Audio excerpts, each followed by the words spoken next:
नमो नमः।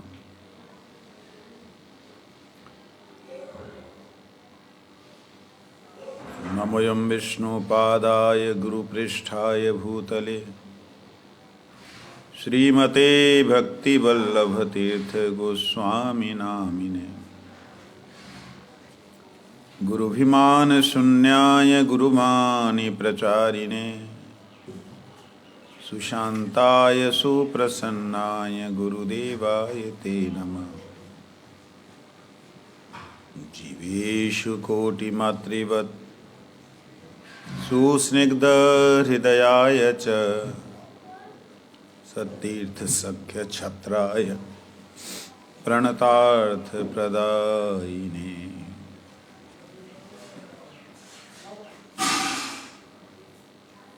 कार्तिक के बाद हम लोगों ने पुनः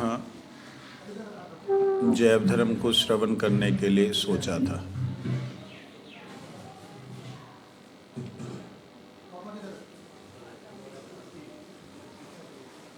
हम लोगों ने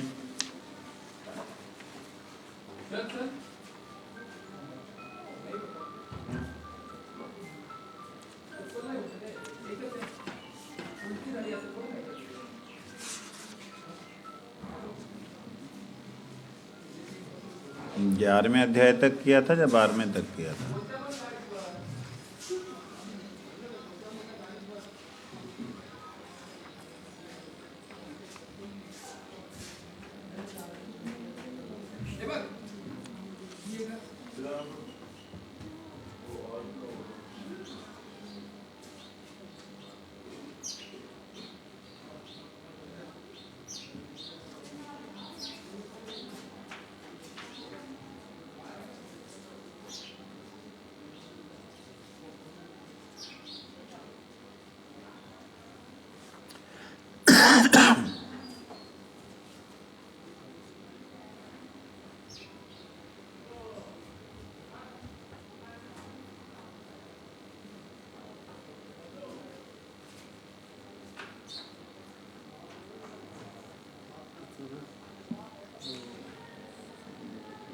टेंट वाला गटर वाला टेंट है ना, वो पैसे ज़्यादा मांग रहा था। आप इसमें बात कर लो, मैं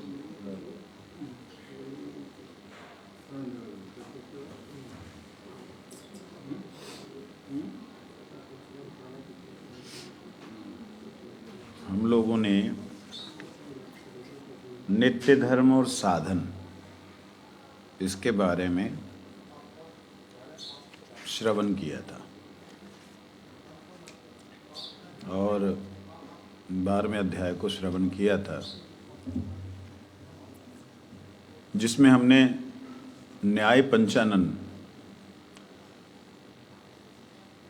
जो कि बहुत उस जमाने के खतरनाक पंडित थे, पंडित मतलब विद्वान, ये 21 वर्ष की उम्र में ही दिग्विजयी हो गए। दिग्विजयी मतलब होता है दिशाओं को जिसने जीत लिया हो। दिग दिशा, दिशाओं को जिसने जीता हो। किससे? अपनी बुद्धि से।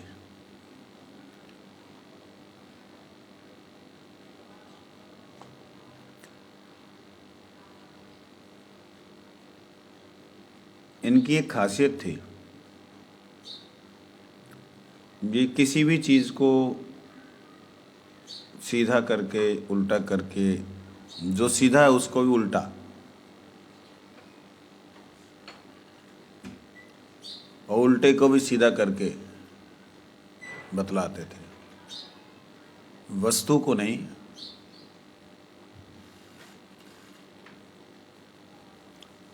तत्व को, सिद्धांत को। तत्व और सिद्धांत जो होते हैं, सिद्धांत तो उसे कहते हैं जिसको बदला ना जा सके। तत्व उसे कहते हैं जो जैसा है वैसा ही रहे। दोनों एक जैसे लग रहे हैं ना। तत्व, तत् मतलब वो, तत् माने वो, वह मतलब वास्तव में, वो जैसे वास्तव में उसे तत्व कहते हैं।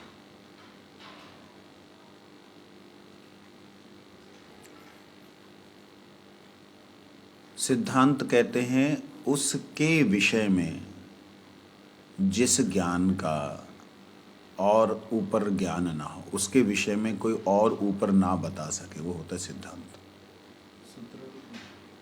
ना, विस्तृत रूप से सिद्धांत इसे कहते हैं। सिद्धांत सूत्र रूप से कैसे होगा? वो सिद्धांत अंश हो सकता है, सिद्धांत सूत्र हो सकता है। सिद्धांत तो अपने आप में ही असीम है, तो उसको जो भी बयान करेगा, व्याख्यान करेगा, व्याख्या ही कर सकता है, बस सीमा को नहीं पा सकता। तो ऐसे ये विद्वान थे न्याय पंचानन।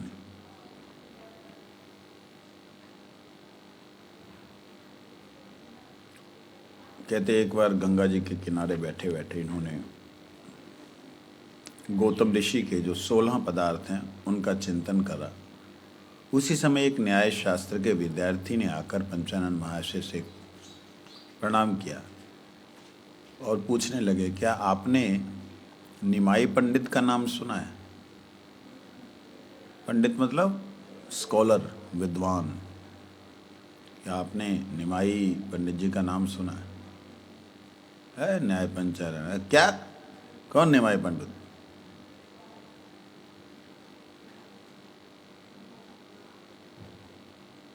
शेर की तरह गर्जना करके बोला।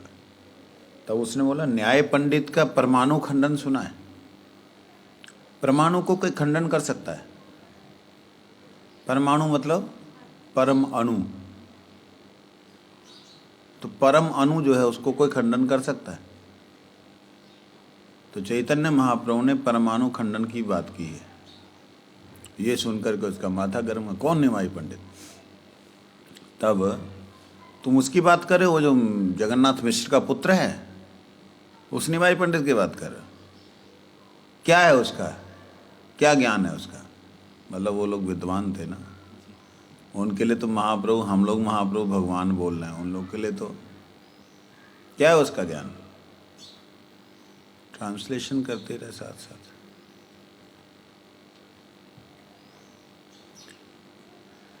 विद्यार्थी कुछ दिन पहले इसी नवद्वीप में, विद्यार्थी ने कहा, कुछ दिन पहले इसी नवद्वीप में निमाई पंडित नाम के एक महापुरुष थे।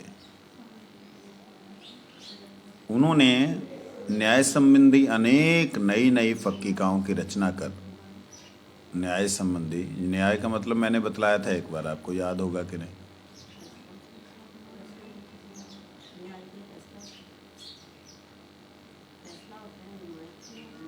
फैसला शब्द से नहीं होगा, ये न्याय अलग है। जहाँ विद्वानों की भाषा में न्याय अलग होता है।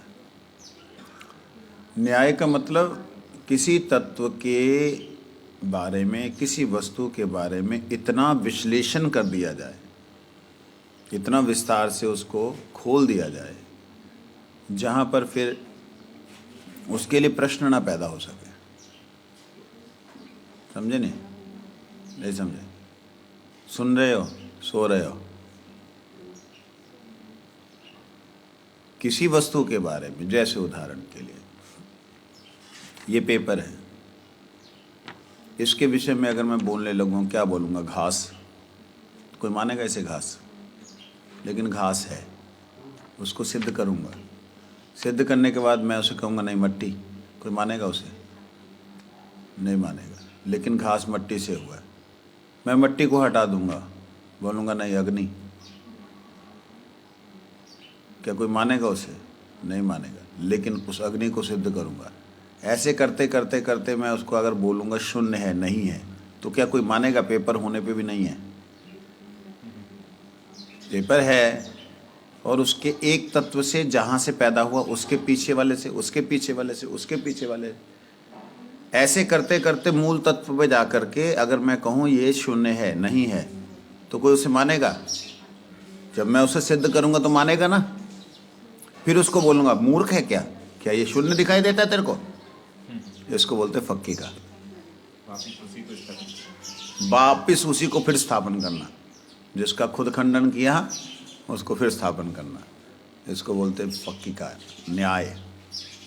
ये होता है, ठीक है। तो इन सब का चल रहा था, विद्वानों का समय था, वो टाइम पीरियड जो था, वो उस समय का समय जो है महाप्रभु के समय का विद्वानों का समय था। अभी जो है मूर्खों का समय है, अभी विद्वानों का समय नहीं। विद्वान अगर भाषा बोलने लगेंगे विद्वत भाषा, तो सुनने वाला कोई नहीं होगा। बेचारा वक्ता जो है बकता चला जाएगा, श्रोता जो है सोता चला जाएगा, यही होगा। इसलिए आज के समय में ये सब नहीं चलता। तो हमने 12वां अध्याय श्रवण किया था, आज हम 13वें अध्याय को स्पर्श करते हैं। संबंध, अभिधेय और प्रयोजन मूलक। संबंध क्या है, अभिधेय क्या है, प्रयोजन क्या है, इस विषय में जानकारी। द्वितीय खंड 13वां अध्याय। कहते दूसरे दिन गोधूली के समय वज्रनाथ श्रीवास संगन में पहुंचे और एक सघन बकुल वृक्ष के नीचे चबूतरे पर बैठकर वृद्ध बाबा जी महाराज की प्रतीक्षा करने लगे। इधर ना जाने क्यों बाबा जी के हृदय में वज्रनाथ के प्रति वात्सल्य भाव उमड़ पड़ा। वे भी वज्रनाथ की प्रतीक्षा कर रहे थे। वज्रनाथ के आने की आहट पाते ही वे अपने भजन कुटी से बाहर निकले और उन्हें बड़े प्रेम से गले लगा लिया। कहते तत्पश्चात उन्हें अपने साथ लेकर कुटी में आए और बैठने का स्थान भी आपने ही देकर आप बैठ गए। वज्रनाथ ने बाबा जी के चरणों की धूली अपने सिर पर लगाकर बड़ी ही नम्रता के साथ कहा, महात्मन, आपने कल मुझे निमाई पंडित के मूल सिद्धांत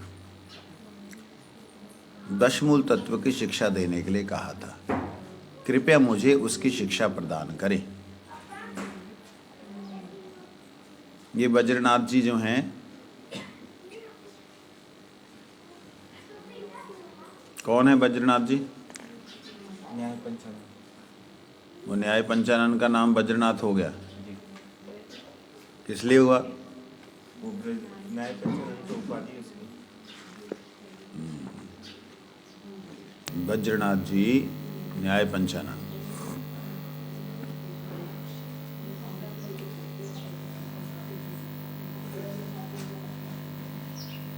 देखिए, उसको न्याय पंचानन को इतनी जल्दी भगवत प्रेम की तरफ आकर्षण क्यों हुआ, ये बात समझने वाली है। क्योंकि वो जिज्ञासु थे, तार्किक थे, लेकिन उस तर्क में भी उनकी जिज्ञासा रहती थी, जानने की इच्छा थी। कोई जनाने की इच्छा होने पर भी, विद्वान होने पर भी वो ढूंढते थे कि इससे बड़ा विद्वान कौन है, उससे बड़ा विद्वान कौन। तो पढ़ाई लिखाई में उनका ध्यान था। इसलिए चैतन्य महाप्रभु जी की तरफ विद्वान है बोल के आकर्षित हुए थे। तो वज्रनाथ जी विद्वान हैं, इसलिए उन्हें सरलता के कारण, विद्वान होने पे भी सरलता कैसे? जानने की इच्छा, आगे के आगे तत्व को कहते हैं आर्त जिज्ञासु अर्थार्थी ज्ञानी च भर्तृश्रभ।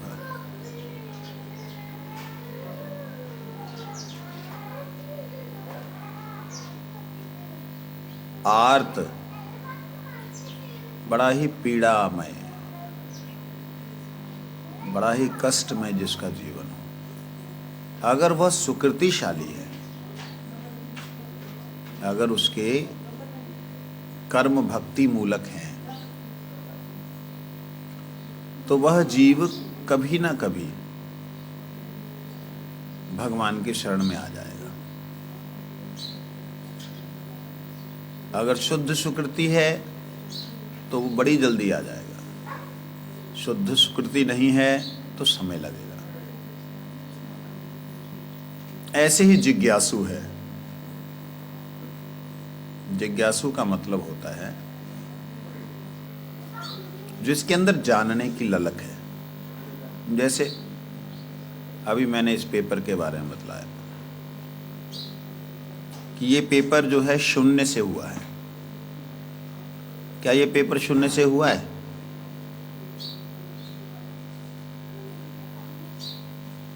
हुआ है। ये मैंने अभी थोड़ी देर पहले बतलाया। सारा जगत शून्य से हुआ है।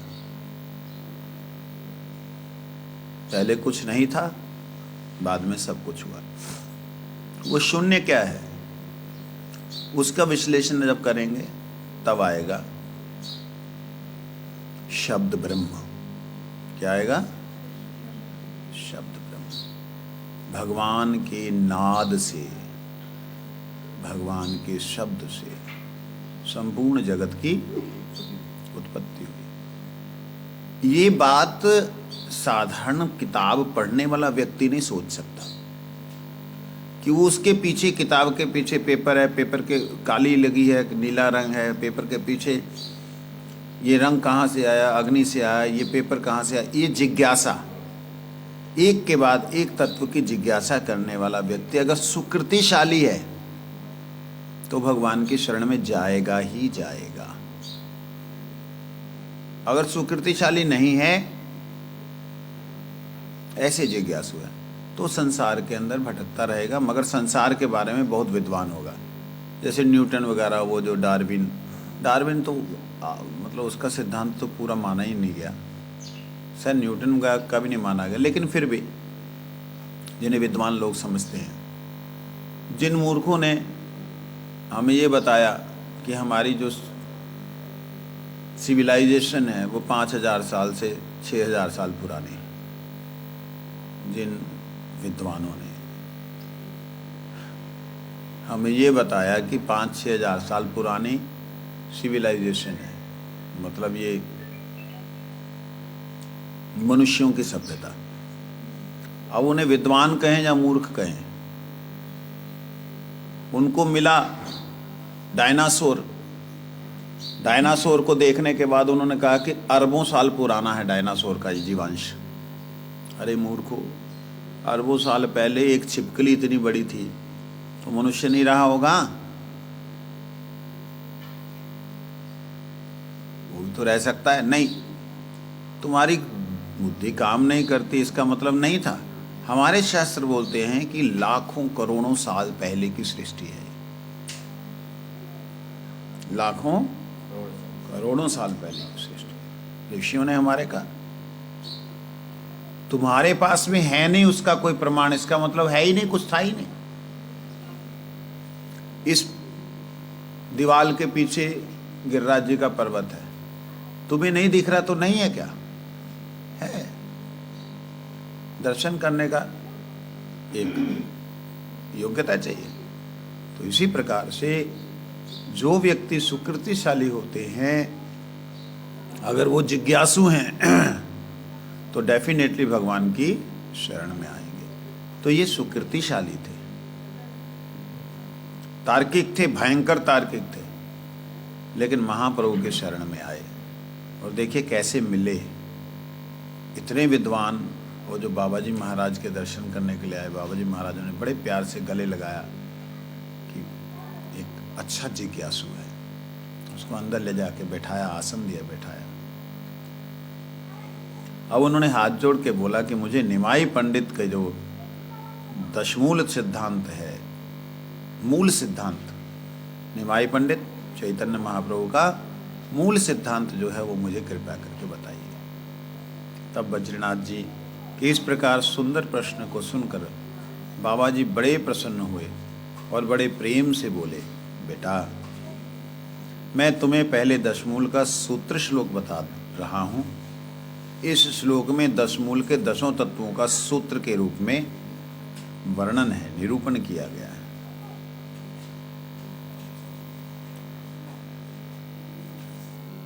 तुम पंडित हो, इस श्लोक का तात्विक अर्थ विवेचन पूर्वक धारण करो।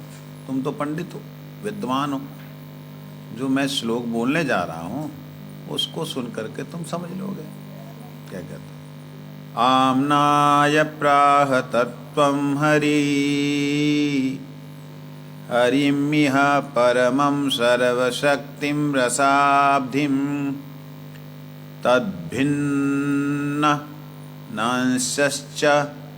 जीवान् प्रकृतिकवलितान् तदविमुक्तांश्च भावात् भेदाभेदप्रकाशं सकलम् अपि हरे साधनं शुद्धभक्तिं साध्यं तत्प्रीतिमेव मेवेत्यु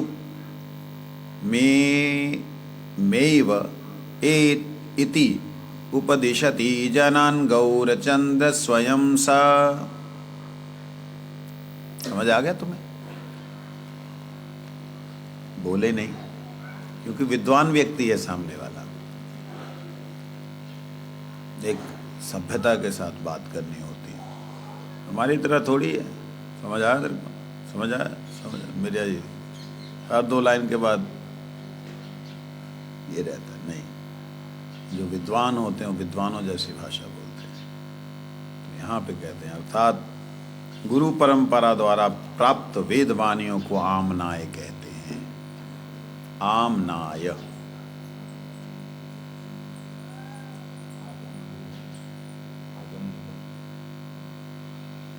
क्या आगम्य?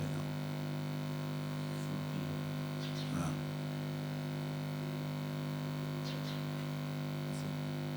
क्या अभी मैं क्या बोला? तू क्या क्या कर रहा, मैं कर रहा हूँ। मेरे को बोलने देगा तब तो। तू बीच में काय को बोला? पूछा मैंने। गुरु परंपरा द्वारा प्राप्त वेद वाणियों को, जो वेदों की वाणी है, उसको कहते हैं आमनाय। जो आदि अवस्थाओं से इस जगत में आई हो, मतलब आदि काल से जो इस जगत में आई हो, उसमें जो है स्मृति शास्त्र हैं। शास्त्र तो बाद में बने, स्मृति श्रुति इन्हें कहते हैं वेद। जो सुन सुन के आए, ठीक है, उसे ज्ञान कहते हैं, सुना हुआ ज्ञान। सुने हुए को जो स्मृति में रखा, वो स्मृति याद रहा। जो एक तो सुन करके हुआ, एक स्मृति में हुआ। सुना और समझा हुआ जो ज्ञान प्राप्त हो उसे वेद कहते हैं। उसी को आमनाय कहते हैं। आमनाय प्राह तत्वम हरीर हरीम यह। ये वेद और वेदानुगत श्रीमद् भागवत, ये भागवत को हमने लिया है, क्योंकि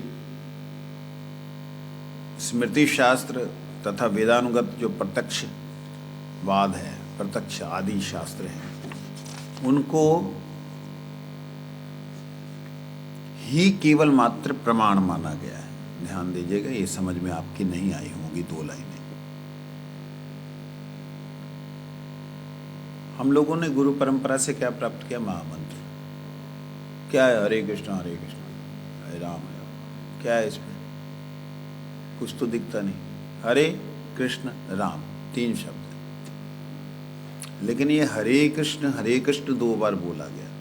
उसके बाद हरे कृष्ण नहीं कहा गया। हरे कृष्ण के बाद कृष्ण कृष्ण बोला गया, फिर हरे हरे बोला गया। इसका विशेष रहस्य है। ये विशेष रहस्य हमने समझा नहीं, हमको केवल सुना, महामंत्र सुना, हम कर रहे हैं। तो ये चीज जो है सुन करके करना, इसको प्रमाण के रूप में, क्यों इसे ऐसा हम करते हैं, क्यों ऐसा सुनते हैं, प्रमाण के रूप में हमें शास्त्र ही प्रमाण ढूंढने होंगे। प्रमाण शास्त्रों में नहीं है तो कोई कुछ भी बोल दे, वह हमारे लिए मंत्र नहीं है, हमारे उद्धार का साधन नहीं है। इसीलिए जो भी मंत्र हमें मिलते हैं, जो भी ज्ञान हमें मिलता है, जो भी गुरु से ज्ञान प्राप्त होता है, उसके पीछे वेद हैं, शास्त्र हैं, उपनिषदें हैं। गौड़ीय वैष्णवों ने भागवत जी को भी, पुराणों को भी, उपनिषदों को भी प्रमाण के रूप में माना है। परंतु जो लोग वैदिक ब्राह्मण हैं, जहाँ और वेदों को मानने वाले हैं, वो लोग पुराणों और उपनिषदों को नहीं मानते। तो चैतन्य महाप्रभु ने पुराणों को माना है, स्वीकार किया है।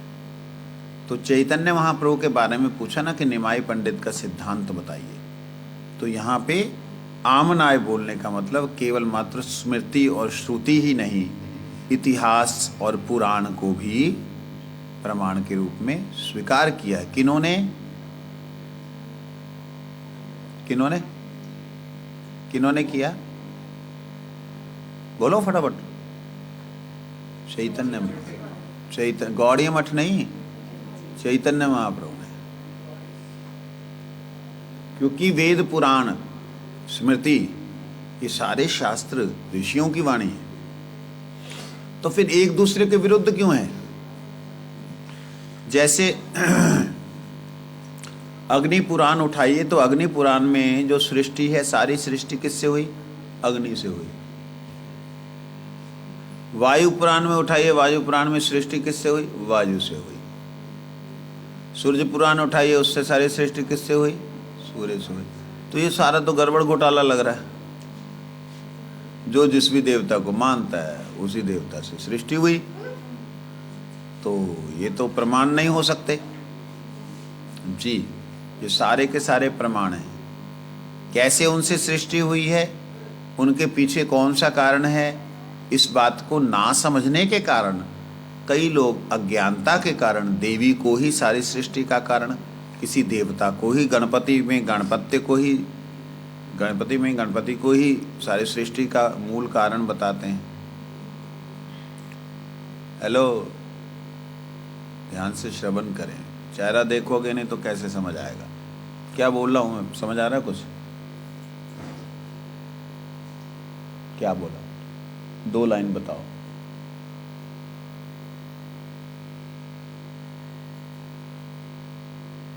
आप देख नहीं रहे ना, मुझे दिख नहीं रहा हूं मैं, तो समझ कहां से आएगा? ये कोई श्लोक थोड़ी बोले जा रहे हैं कि श्लोक बोल रहा हूं, समझ में नहीं आ रहा, चलो कोई मंत्र मिल जाएंगे, बस हो जाएगा उतार। नहीं, इसे समझना होगा। समझोगे तब समझते समझते हमारी आत्मा का कल्याण होगा। ऐसे ही नहीं कि केवल हमने बस सत्य वचन है आपका, जो बोल रहे सब सत्य है, आपका आपके पास, हमारा हमारे पास, ऐसा नहीं। ध्यान से समझिए, है ना। जो बोल रहा हूँ हिंदी में बोल रहा हूँ, जो बोल रहा हूँ सरल भाषा में बोल रहा हूँ, इसलिए इसको अच्छे ढंग से समझना है। क्या बोल रहा था? अलग अलग पुराणों में अलग अलग देवी देवताओं को सृष्टि का आदिकर्ता बतलाया गया है। क्या सही है? सही है? उसने सही बोला तो तू भी सही बोला है? सही है। गणपति जी ने सारी सृष्टि की है। जो लोग की बात नहीं कर रहा हूं, क्या वो सही है? सूरज से नहीं हुई, अग्नि से नहीं हुई, अग्नि से नहीं हुई, वायु से नहीं हुई, सभी से सृष्टि हुई है। तो एक एक शक्ति को उनको उनके मानने वाले अनुयायियों ने, जिन्होंने वहां तक ही जाना, केवल उसके आगे नहीं जाना, मगर लिखा जरूर है कि इससे परा एक शक्ति है, इससे परे कोई, उस शक्ति को उन्होंने वहां स्वीकार किया है उस पुराण में। तो इसीलिए वैदिक पंडित या वैदिक लोग उन पुराणों को नहीं मानते, क्योंकि इनमें फालतू की बात लिखी। ऐसा वो लोग बोलते हैं, लेकिन फालतू कुछ भी नहीं है, ऐसा श्री चैतन्य महाप्रभु कहते सूर्य पुराण में अगर सूर्य देव के द्वारा सृष्टि का वर्णन है तो वो सही है, कि सूर्य देव ही बीजों को अंकुरित करते हैं, सूर्य देव ही फल फूल इत्यादि सृष्टि में उनका वो होता है। तो सूर्य देव की किरणों से सारी सृष्टि हो रही है, तो इसमें गलत क्या है? अगर कोई सूर्य को मानने वाला व्यक्ति ये बोल रहा है तो उसमें गलत क्या है? लेकिन उसके ऊपर की बात अगर दूसरे शास्त्र में कही है तो ये पहले वाले को दूसरे की बात क्या करनी चाहिए? माननी चाहिए। उससे ऊपर कहा गया कि ये सूर्य जो है भगवान के नेत्र हैं, तो भगवान कौन है ये जानना चाहिए। तो इस प्रकार से एक एक देवी देवता के द्वारा जो सृष्टियों का वर्णन है, चाहे वो गणपति हैं, चाहे वो शिव हैं, चाहे वो दुर्गा जी हैं, वर्णन है, उनको ढंग से समझना चाहिए। एक शास्त्र में लिखा है कि दुर्गा जी से ब्रह्मा विष्णु और महेश हुए। एक में लिखा है शिव जी से ब्रह्मा विष्णु और महेश हुए। एक में लिखा है विष्णु जी से ब्रह्मा शिव विष्णु दुर्गा सूर्य गणपति हुए। अब क्या कहेंगे? किसकी बात को सही मानेंगे? इसलिए ये गड़बड़ घोटाले दिखने वाले ग्रंथों को बहुत से लोगों ने साइड में रख दिया। केवल चैतन्य महाप्रभु ने कहा कि जो ऋषियों की वाणी है वो गलत नहीं है, तुम्हारे समझने का तरीका गलत है। कैसे उन्होंने समझाया? माया के द्वारा सृष्टि हुई है, तो माया के द्वारा ब्रह्मा विष्णु और महेश की उत्पत्ति। माया किसकी माया? यहां उल्लेख नहीं किया कि किसकी माया, वहां बोला परा माया, पराशक्ति। तो पराशक्ति क्या है? वो गीता जी को उठा के देखो, भगवान कहते वो कौन है? वो मेरा ही अंश है, अर्थात मैं ही हूं। मैं जो है महद जोनी, जो महद योनि है ब्रह्म है, वो परामाया है, पराशक्ति है, और ब्रह्म से ब्रह्मा विष्णु और महेश तीनों होते हैं। बात समझ आ रही? तो दुर्गा जी का मतलब क्या हो गया? ब्रह्म। जो दुर्गा जी से सृष्टि का मतलब क्या हो गया? शिव का मतलब कल्याणकारी। शिव का मतलब, तो वो सदाशिव जो है, हमेशा जो कल्याण करने वाले हैं, जो कभी खुद भी अकल्याण में नहीं फंसते, कभी किसी भस्मासुर और उसके द्वारा जो है जो फंसते नहीं है, वो सदाशिव कौन है? वो भी ब्रह्म है। तो ब्रह्म से मतलब शिव से जो सृष्टि हुई ब्रह्मा विष्णु महेश की, वो भी सही हो गई। ब्रह्म भगवान के शरीर की अंग की कांति, अंग का प्रकाश, वो ब्रह्म है उसे, ठीक है। उसे जो यहां दिखलाई दे रहा है शिव से हो रहा है सब कुछ, वो वास्तविकता में हो किससे रहा है? ब्रह्म से। तो ब्रह्म शिव ब्रह्मा विष्णु से ऊपर हो गए।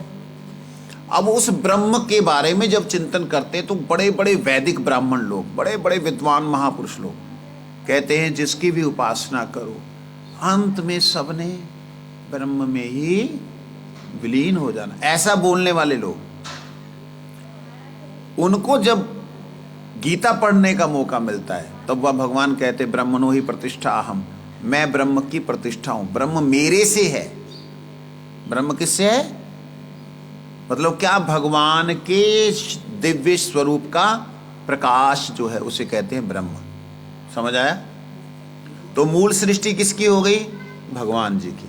भगवान जी से ब्रह्म, ब्रह्म से ब्रह्मा विष्णु महेश, और वही ब्रह्म का प्रकाश जो है वो कभी गणपति के रूप में दिखाई देता है, कभी दुर्गा जी के रूप में दिखाई देता है, कभी शिव जी के रूप में दिखाई देता है, कभी सूर्य के रूप में दिखाई देता है। ये ब्रह्म का ही सारा प्रकाश है, ब्रह्म का ही सारे स्वरूप है, ठीक है। इस प्रकार से शास्त्रों में ध्यान देना, शास्त्रों में जो बातें लगती हैं एक दूसरे के विरोध में, वो वास्तविकता में विरोधी नहीं है, वो समाधान करने वाली बातें हैं, परंतु साधारण व्यक्ति से समझ नहीं पाता। मगर चैतन्य महाप्रभु की धारा में सभी शास्त्रों को उन्होंने कहा है कि ये प्रमाणित है, ठीक है ना। सभी शास्त्रों को क्या कहा? और कई लोगों ने भगवत गीता को ही, मैं तो कहता हूं मूर्खता की एक हद होती है, उसको ही पार कर लिया उन्होंने। वो लोग भगवत गीता को भी प्रमाण नहीं मानते। चलो, जो लोग मानते वो आधा अधूरा मानते हैं। ब्रह्म कुमारीज नाम लेके बोल रहा हूं, 7 अध्याय मानते हैं केवल। कहते 7 अध्याय सदाशिव जी ने कहे, उसके बाद तो ये जो ऐसे ही है वो कृष्ण ने कहे, और कृष्ण तो उसका अंश है। बताओ क्या करोगे इनका? फिर बोलते हैं वो 7 अध्याय में 7 श्लोक ही सदाशिव ने कहे, बाकी तो उनकी व्याख्या। माथे का कोई सिर पैर कुछ हो तो लोगों को समझ आए, समझे? तो इस प्रकार से लोग अपने अपने मतलब वाली चीजों को निकाल करके कहते हैं यही सही है, बाकी सब। चैतन्य महाप्रभु ने कहा सब सही है। कैसे सही है इसको हम समझाते हैं, आओ। तो मतलब सबका मतलब आपकी कही हुई बातें नहीं, ऋषियों की कही हुई बातें सब सही है। अगर किसी ने भी किसी भी देवता को, किसी ने किसी भी प्रभु के स्वरूप को सृष्टि का आदि करता माना, कैसे माना है ठीक है, उसके आगे की बात सुनो, सुनो, अभी रुको, उसके आगे की बात सुनो, देखो ये चीज। तो इसलिए कहा प्रमाण वही प्रमाण है जो प्रमाण वेदों में, जो प्रमाण उपनिषदों में, पुराणों में, स्मृति शास्त्रों में है, उसी को हम प्रमाण मानते हैं। अच्छा, प्रमाण कितने प्रकार के होते हैं? प्रमाण, अनुमान, प्रमाण, प्रत्यक्ष, शब्द। ये जगह किसकी है? ये जगह मेरे को लगता है हवेली वाले ठाकुरों की है। हवेली वाले ठाकुर यहाँ पे रहते हैं उनकी। अच्छा, ये है अनुमान। तो ये क्या सही है? किसी जगह के बारे में आइडेंटिफाई करना कि ये जगह किसकी है, हवेली वाले ठाकुरों की है।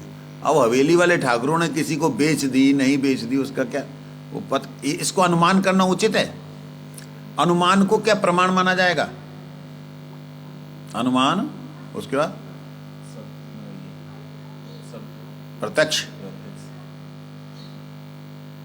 प्रत्यक्ष प्रमाण। जो हम देखते हैं वही प्रमाण है, जिसे देखते नहीं हम उसे मानते नहीं। ऐसा बोलने वाले लोग बहुत हैं, है ना? तो मैं आपको तो देखता नहीं, आपके शरीर को देखता हूं। तो आपने अपने पिता के शरीर को जलाया तो आपको फांसी लटकानी पड़ेगी। क्यों? अरे पिताजी के शरीर को जलाना मतलब पिता को जलाना हुआ। क्यों जी? है ना? पिता के शरीर को अगर जलाया जाए तो पिता को जलाना होगा कि नहीं? तो हमारे शास्त्र में है, शास्त्र में है कि पिता को जलाओ। उनका देहांत होने के बाद तो उनको देहांत, ध्यान देना। और जिस देह का अंत हुआ वो देहधारी जो थे उनको तो देखा नहीं, तो उनको माने क्यों? इसका मतलब जिसको ना देखने पर भी मानते हैं हम, और जिसको देखने पर भी नहीं मानते हैं हम, वो सबसे बड़ा शरीर है। तो जो लोग ये बोलते हैं प्रत्यक्ष जो है वही प्रमाण है, वही ठीक है, जो ऐसा बोलते हैं जो प्रत्यक्ष है वही ठीक है, वो गलत है। वास्तविकता में ये जो प्रत्यक्ष आप देख रहे हैं ये सत्य नहीं है। सत्य क्या है? आत्मा, ईश्वर नहीं। ईश्वर आगे चला गया। सत्य कौन है? आत्मा। तो आत्मा सत्य है, इसको देखते नहीं। और इसको अगर तुम देखते नहीं तो मानते क्यों हो? तो इसका मतलब यह है यह प्रमाण भी सिद्ध नहीं होगा। ये प्रमाण भी, कौन सा प्रमाण? प्रत्यक्ष प्रमाण, ये सिद्ध। फिर आता है शब्द प्रमाण, एक और है अनुमान।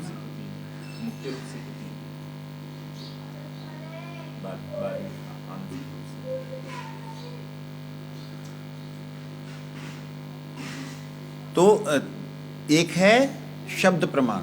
शब्द प्रमाण किसे कहते हैं? उसने अनुमान लगाया था कि ठाकुर वहाँ पे जाके बैठता है हवेली वाला, तो ये ठाकुर की ही जगह है ना। उसने देखा भी था कि वहीं बैठता है वो। दोनों ही गलत। क्यों?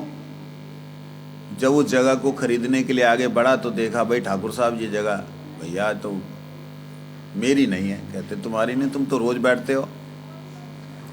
तो बैठने वाला व्यक्ति, वहां जिस जगह पे बैठने वाला व्यक्ति प्रत्यक्ष प्रमाण देखने वाला, क्या सही हुआ? अनुमान लगाया, क्या सही हुआ? तो किसकी है वो भी आगे बोलता है। हमारे पुरखों ने तो अग्रवाल जी को बेच दी थी। वो अग्रवाल जी ने आगे कितने अग्रवालों को बेची है ये कहां से पता लगेगा? शब्द प्रमाण। क्या देखना पड़ेगा? लिखित रूप में किसके नाम से है। जिसके नाम पे लिखित रूप से है, बैठा उसके ऊपर कोई भी हो, उसका कोई अधिकार। इसी प्रकार से इस सृष्टि को करने वाले, दिखने वाले, बनाने वाले जो भी कह रहे हों कि इन्होंने बनाई, सूरज ने बनाई, ये चंद्र ने बनाई, ये फलाने देवता ने बनाई, ये फलाना देवता मालिक है, ये मालिक है, ये बैठा है तो ये मालिक है, जो भी बोलने वाले बोलते रहें।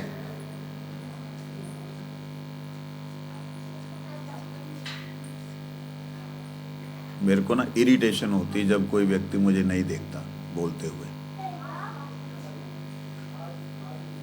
इधर देखा करो, मैं 1000 बार इस चीज को बोलता हूं।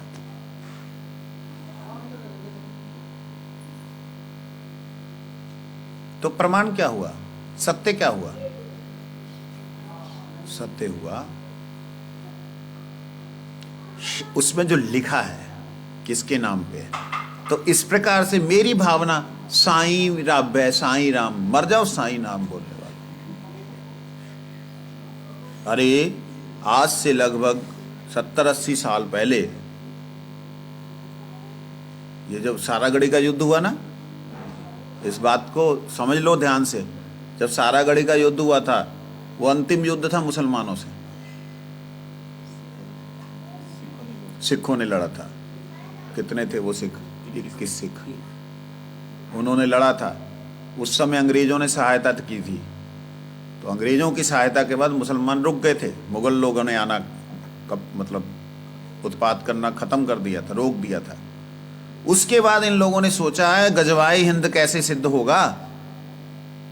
हिंदुस्तान के ऊपर गजवा, अपना झंडा गाड़ना है, हम हिंदुस्तान के मालिक हैं, कैसे सिद्ध होगा।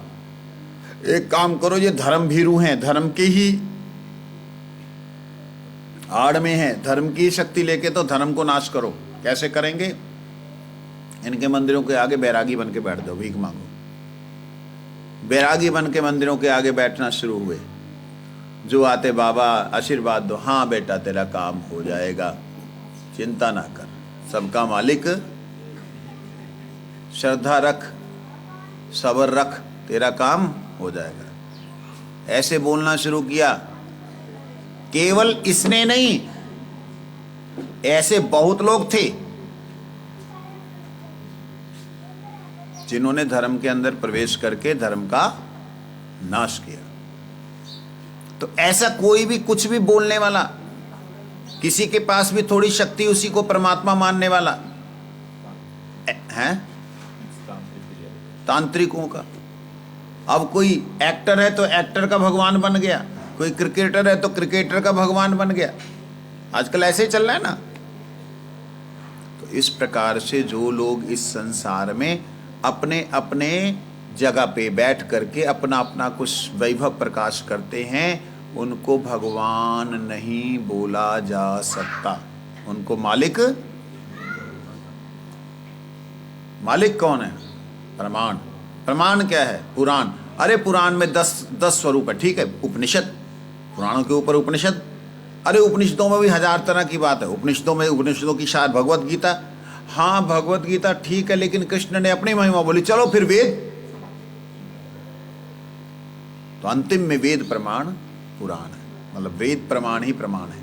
तो इस तरह से हमारे जो आमनाय प्राह की बात कही, तत्वम आमनाय प्राह तत्वम हरिम इह, भगवान के बारे में, भगवान के विषय में वास्तव ज्ञान कराने वाला अगर कोई तत्व समझाने वाला प्रमाण है तो वो प्रमाण क्या है? आमनाय वेद।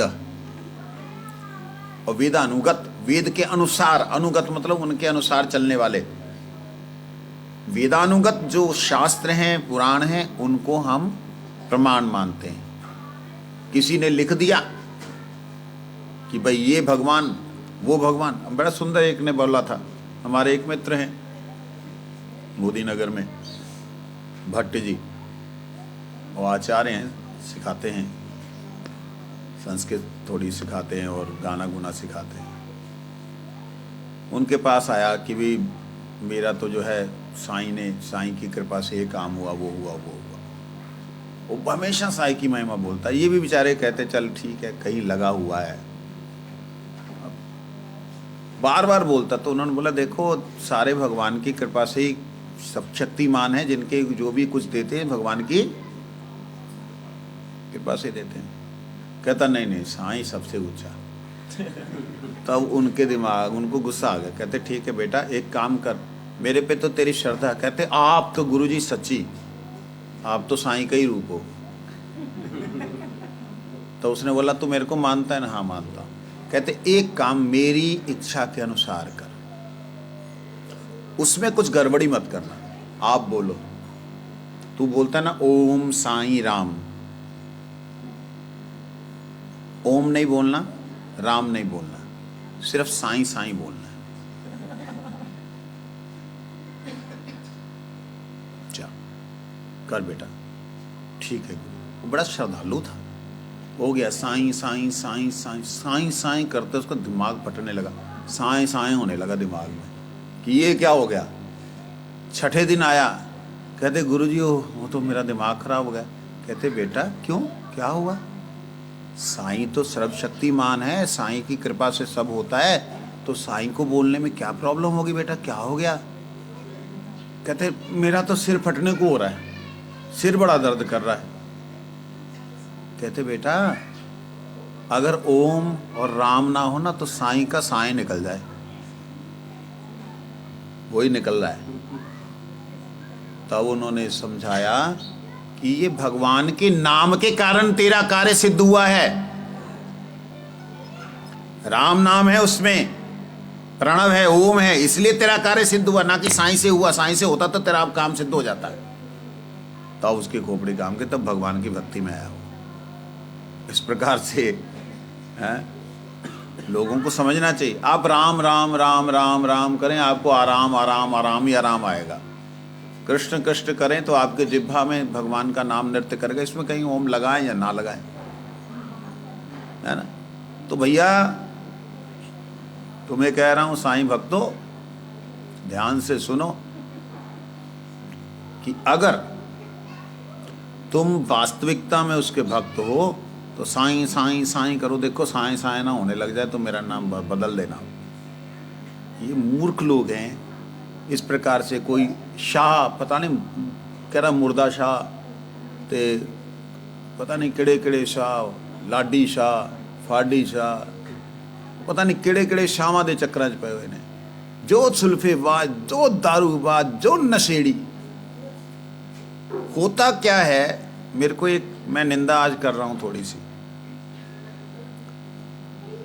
मेरे को लगभग आज से 34 साल पहले, 33-34 साल पहले एक ने मेरा हाथ देखा।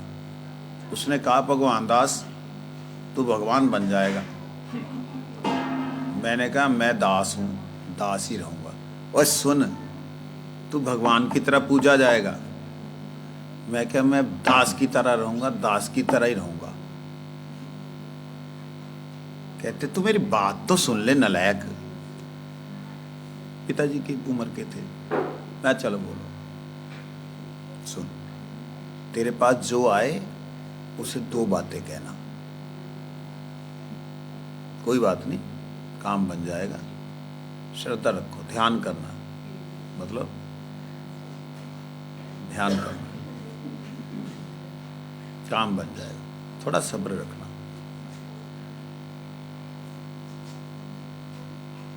कहते 10 आएंगे, 10 में से 2 का तो बनेगा।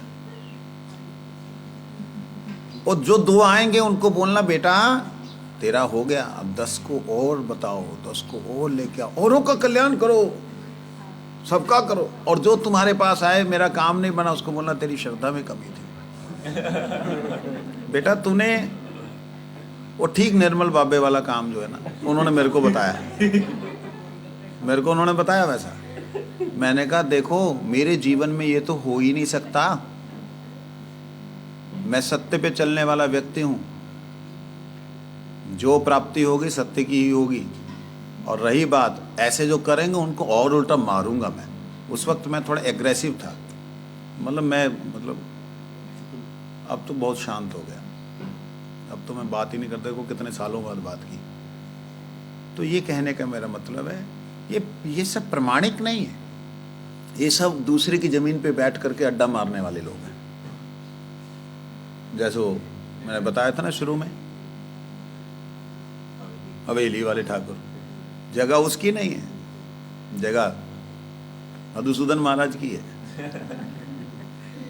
इन राइटिंग में अब बैठे हैं हमारे खेत पे, बैठे रहो, वहीं जाते हैं बाहर क्रिया करने के लिए, करते रहो, कोई प्रॉब्लम नहीं, हमें खाद मिल रही। लेकिन मतलब ये है समझने वाली कि शास्त्र प्रमाण, वेद प्रमाण ही प्रमाण है जो कि हमें परम तत्व परमात्मा के विषय में वास्तविकता में बतलाता है।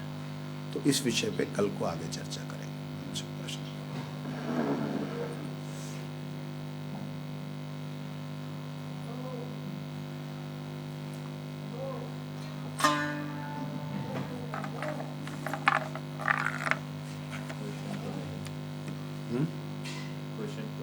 बेटा क्वेश्चन